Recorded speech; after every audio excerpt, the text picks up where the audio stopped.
Class 8 third summative পরীক্ষার জন্য an autobiography of an owl, অর্থাৎ একটি পেঁচার আত্মকথা। আই এম অ্যান আউল, আমি হলাম একটি পেঁচা। অ্যাবাউট 5 years ago, প্রায় 5 বছর আগে, a boy of class 5 brought me from a hole of the tree, একটা গাছের কোটর থেকে আমাকে এনেছিল। I was very little then, তখন আমি খুব ছোট ছিলাম। I was crying bitterly for my parents, আমি আমার বাবা মার জন্য ভীষণভাবে কেঁদেছিলাম। The boy put me in a cage, ছেলেটি আমাকে একটা খাঁচায় পুড়ে রেখেছিল। Everyday use to give me food to eat, প্রতিদিন সে আমাকে খাবার দিত। I was in the cage happily for some years, কয়েক বছর আমি খাঁচার মধ্যে খুব ভালোই ছিলাম। One day the uncle of the boy came to his house, একদিন ওই ছেলেটির মামা তার বাড়িতে এলো। সাডেনলি হি নোটিসড মি, হঠাৎ সে আমাকে লক্ষ্য করলো।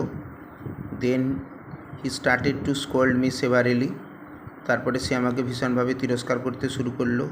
He regarded me as the symbol of ominous, সে আমাকে অশুভ শক্তির উৎস মনে করলো। Then he called my master, তারপরে তার মামা আমার প্রভুকে ডাকলেন। And অর্ডারেড him to open the door of my cage, খাঁচার দরজা খুলে দিতে আদেশ দিলেন। দ্য বয় ওয়াজ কনফিউজড, ছেলেটি হতভম্ব হয়ে গেল। But after some time the boy opened the cage and set me free, কিছু সময় পরে ছেলেটি খাঁচাটির দরজা খুলে দিল, আমাকে মুক্ত করলো।